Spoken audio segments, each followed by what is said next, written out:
So to explain how a keyboard works, there's mainly three things we need to know about. We need to know about current. Trust me, it says current. We need to know about switches. And we need to know about microcontrollers. I'm just going to write MC. We'll start out with current.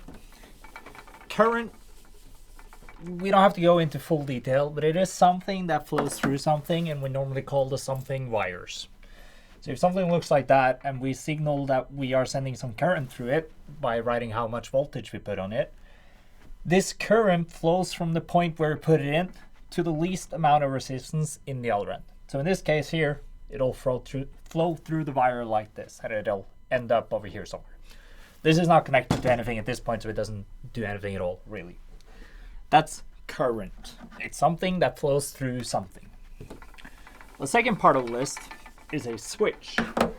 A switch we draw like this, and it is a physical component that when not being pressed does nothing, but when it is pressed connects two wires. So in this case here, what we've drawn here is a switch that is not being pressed, and if we do this, we draw a switch that has been pressed.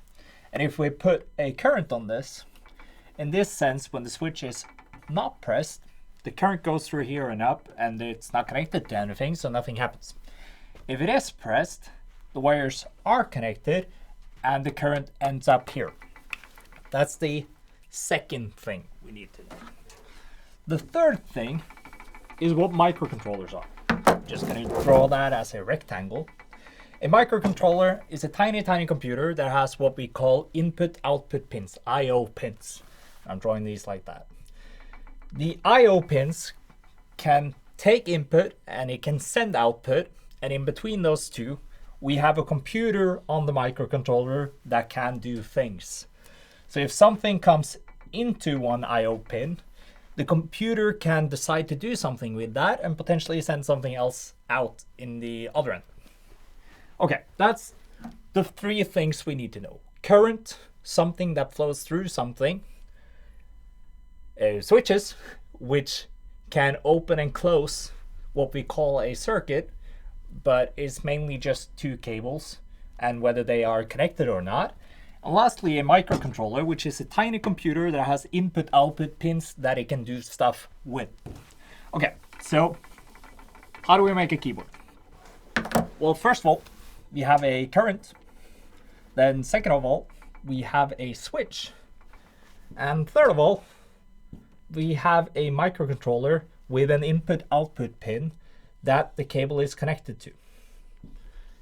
In this scenario, we write some code here on the tiny machine on the microcontroller, or tiny computer rather, and we tell it, if there is current going into this I/O pin, then send a keystroke to your laptop or machine or whatever desktop and say that the letter A has been pressed. Or we could say, write or send the keystrokes Daniel, which is my name specifically, or B, or something completely different. But in the case of a keyboard, it would normally be one single keystroke. So if I press a single button, like one of these here, it is connected to one of these I/O pins. And if I press it down or hold it down, it'll send the keystroke A. And the code in here on the tiny microcontroller can be immensely complicated. It doesn't have to be in this case, right? So what do we do if we want to send two keystrokes, not just one, because a one key keyboard is kind of not that useful? Well, we can get another switch, and let's say we have another I/O pin. This up here is called 1 and this down here is called 2. And we connect this to I/O pin 2, and we use the same current, or flow the same current through this thing. If I press this button, or this switch, sorry, and I tell the computer, hey, if input-output pin 2 gets current through it, then send the keystroke B. All of a sudden we have a 2-key keyboard. If we want a 3-key keyboard, then we connect that to a third I/O pin, like so, and that sends the signal C. We have a 3-key keyboard, and we've made a tiny micropad that can control a tiny dude in a game. That's as simple as it gets. Okay. Okay, so far, this is a keyboard. There is more to it, but in general, like the concept of it, this is what it is, and there's nothing more to it. The next question then becomes, okay, well, how many keys does a normal keyboard have? Well, these keyboards here that I made myself, they have 36 keys, if you have both of them. A normal keyboard would maybe have 60, 70, 80. I think like a full-size keyboard has 110 or something like that. So the question then becomes, could we just create 110 switches and connect them to 110 I/O pins? And that would technically work. The thing is, though, there's very few microcontrollers that has 110 I/O pins. Normally it has something around 20, unless you want to pay a bunch of money.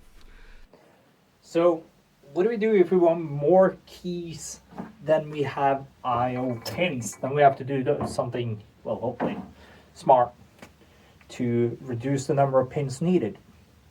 So what we can do, and bear with me on this one, because it's not going to make sense with the first thing I draw, but it will make sense with the second thing I draw, is that we create a matrix. And for now, we're going to create a matrix that only has one row but several columns. And again, bear with me. And instead of drawing the switch nicely with all of the lines and all of that, I'm going to just do them as dots right now.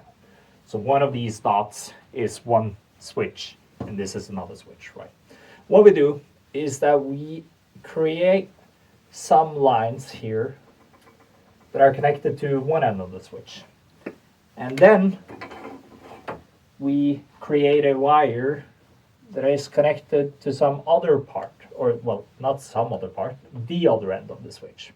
So it goes like this, right? What we do now is that a microcontroller with I/O pins can not only just do inputs, right? It can also do outputs. So what we do is, I'm going to draw the microcontroller really large here, but it's just so it's easy to see, is that we connect these column wires with each of their own pins. That can also send output, which means it can send current. And then we connect, actually I'll draw that in another color. We take another I/O pin that is connected to the row wire. What happens here now is that if I send current out of this I/O pin here, the current goes nowhere. It just goes down here, and there's nothing down here, right? If the key isn't pressed. But what if I press this key down, as in it looks like this? Well, now the current goes down this wire. It goes all the way down here. And then it sees, oh, I can actually go over here. And it goes over here. It goes this way. And it just carries on within this wire over here, like so. And it ends up going into the pin that's over here. Which means now that if I send current through this pin, and I can read current coming in on this pin, I know that this first switch is pressed down. And if we just leave this state as B with that switch pressed down, but instead of now sending current through the first I/O pin over here, we now send current through the second I/O pin over here, send that out. What happens? Well, current goes down. It's not connected to anything here, so it just carries on its way down, and nothing happens. There's no current on this pin, which means that I've enabled or sent current out through pin number 2, but there's nothing else in the system happening after that, which means nothing in the column number 2 here is pressed down. And same for column number 3. If nothing's pressed down, nothing's going to happen. But if I connect this over here, and I send current out through pin 2, the current will now go down here, it'll go here, and it'll do the same route once more, and we can then read something here. So if we do this with numbers, we call this 1, we call this 2, we call this 3, and we call this 4. if there is current, if when we send current out of 1, we can read current going in on 4, well, then we know the key on pin 1 with a row connected to pin 4 is pressed down. Same goes for the key on column 2 with row 4, or like pin 4, sorry, I'm mixing all the numbers now. We know that key is pressed down. Well, then you might ask, okay, we have 3 switches, but we're now using 4 pins to read the same kind of state that we talked about earlier. But here comes the magic. If I now do the same thing and just let me like get rid of all this color here, I'm trying to be a colorful person, but right in this case here, now it's just gonna make things awkward to see. So we'll do this, we'll do this and this, and also remove as best as I can this thing over here. Let's see, I think I actually forgot to record with the correct sound. So I'm gonna make another one. Right, okay, so we've started another recording, sorry about that. If we now do the same thing and connect another row of switches, and we connect that to the microcontroller with its pins the same way, like so, and we go all the way up and we draw another pin here, which we will call number 5. The whole system works exactly the same way. Let's pretend like these are now pressed down.